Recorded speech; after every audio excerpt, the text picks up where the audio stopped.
in this game. Like I've heard people say he might be really up there. It's a good character. But it's more projectiles, man. Combo breaker, more like just stay away from me and don't even start any combos. Yeah, no combo breaker. Pac-Man, this is going to be really weird how the bonus fruit interacts with some of these projectiles like the top. Now we've seen Seethe doing the move. I call it the move. It's down air. They changed that move a lot. It's a kill move now. It's super active. It's huge. You do it out of shield. It's really hard to deal with. Dill probably has some decent experience in this matchup as a New York local because he plays with players such as Sinji a whole lot. One of the most premier Pac-Man mains in the league. Pac-Man, right? Yep. Well, they're starting to get some more Pac-Man reps in a couple of other regions as well. So characters becoming more popular. Yeah, my buddy Poltergust switched over to Pac-Man. A lot of people. Very nice. Spacing out fair. Rob's aerials are just all around very good. The neutral air, the trick about it is it has a lot of startup. So if you understand the timing, you can get in there quick enough and interrupt it before the move even comes out. However, if the move does land, it's super safe. Yeah, super safe. And it can go into combos as well. If you've got a gyro in hand, you can do nair, gyro, nair, whatever you want. Oh! The apple? Using the apple! Just perfect angle coming out of that Smashville platform with the apple. This man dealing fruit. Very nice with the fair cross up into bair. Pac-Man's short hop height is so ideal for him. He can usually do 2 aerials in any given short hop and really mix you up on shield. Ho3K barely dodging this hot fire hydrant. That was very important for Dill to make it back to the stage before that fire hydrant landed because, as you know, Rob has a limited amount of gas in his tank on that up B. So you can be edge guarded for so long to the point where you just run out of gas and just lazily fall to your death. But that was not a lazy death. That was a very nice snipe with, I believe, the orange. Don't quote me on that, but an item snipe coming out for Pac-Man taking the stock. I love when Pac-Man players use all the fruit and not just like Alaga and the key and stuff like that. Because I really think they do all have uses. Well, this is an important adaptation that you mentioned here for Seethe because Rob has so many projectiles of his own, and they come out so fast that you don't have time to charge the later fruits. And speaking of projectiles that come out fast, Dill there using the neutral B to knock the fire hydrant into Seethe. Yeah, he did not really anticipate that the fire hydrant would come back into his face so fast. But the apple is now online here, using that to just turn the hydrant around, but Dill waiting patiently under that platform, not allowing it the time of day. And Rob's down air, one of the safest and best 2-frame options in the game. Every time you come from below, you risk getting hit by that. Ew, 2 hits. The double dip. I love that it. Every day, yeah. Very nice with the out-of-shield forward air. This match real close so far. But watch out for Dill. Any side B here off stage will be a kill, so we're going to see some edge guarding come out. And there's the dare attempt. Every time you go low, you fight that. Every time you go high, you fight the side B. And you mentioned that the arm rotor made him consider that lower recovery as a safer option, because remember, Pac-Man does have some armor on that side B to go high. But just waiting that out brilliantly was Dill, and he understands how large the dare spike is. It caught all the way to the right. Okay, nice tag. We live it. Very nice, and gets nared for his troubles. Pac-Man's nared very fast. One of those crazy combo breaker moves. While respecting that knock of the fire hydrant as much as you can, but whoa! I did not expect a KO there. Ooh, and just get-up attacks right underneath it. Gets hit by that. 2 fairs, and Dill already at 36. All right, now we're playing Rushdown Raw. You see a couple of fairs in the face of this Pac-Man. And this is scary. Oh, just hits with the soft hit of that. Lucky for Seethe. I think if that was a true spike, it just would have killed Pac-Man because there was no trampoline down there anymore. That was the third bounce of the trampoline. But and the up smash, still alive. Great DI from Seethe. Now I'm not sure that hydrant's going to help him out in that position. Okay. It did.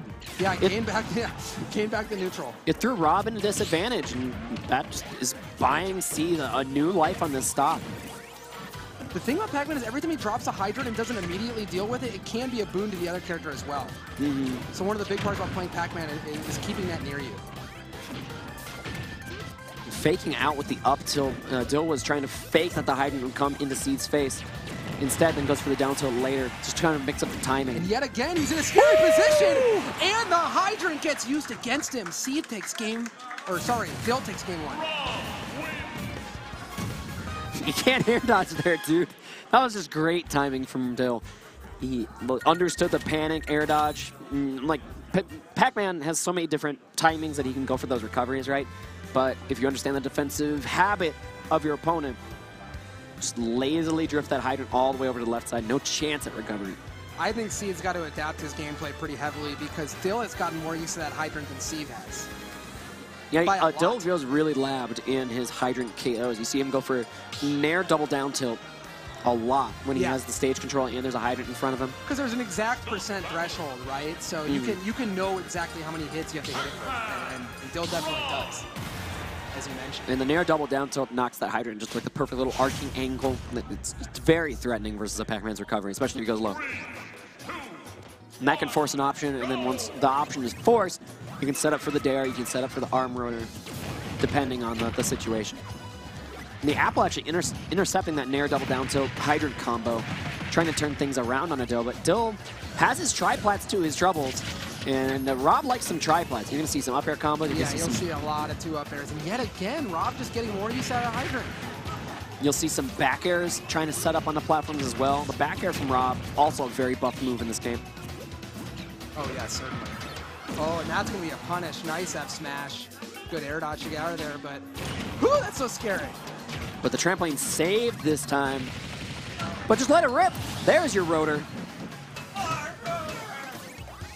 Very strong move and very strong KO option, especially if you think someone's going to press a button. Yeah, Dill's edge guarding has been so good, and Pac-Man can really vary it up, but Dill just knows where he's going every time. This is going to set up a strong lead for the New York representative in Game 2.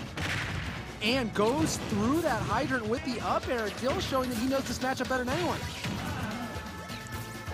He does look really labbed in it. We mentioned that a couple of times now, and he's going to go for a second up air and turns around the hydrant and just kind of disarms it. Doesn't really help you fight back versus Pac-Man, but it means you're not going to get hit by it yourself. And that down tilt, at low percents it'll trip, at mid percents it'll send forward. Very good combo tool. What is this chain grab? Air quotes chain grab.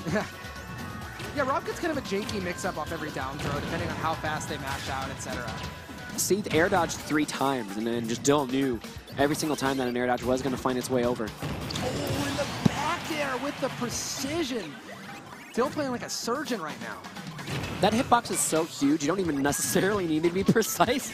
Yeah, it was very nicely lined up by Dill, but just he had all the space in the world as soon as that air dodge came through. Come in with a big hit. And those nairs weaving through the triplats.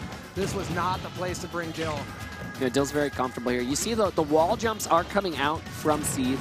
Like, that's kind of what he wanted to do, is mix up the recovery versus these edge guards. But Dill's just too good. Jeez. And how deep can you go, dude? And both characters in near or at kill percent. Using the back air to gain some momentum.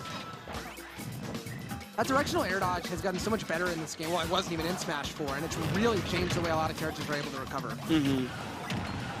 Oh, and the hydrant cutting both ways against both these players, but Seethe's trying to hang on for dear life, find a way to take out this Rob stock. And again, hasn't had the time to set up the bell, hasn't had the time to set up the key, these really easy KO options. That's a really good point. We haven't seen one. I think we saw one bell in Game 1. But that is it. Mostly just been having to throw apples and oranges. And the lingering melon. Not enough to KO here this time either. All right. Going for that down tilt on the ledge. Seethe's going to have to make a lot happen at 120. He could get killed by any up air or back air. Taking your time getting down, but oh! Nice smash DI out.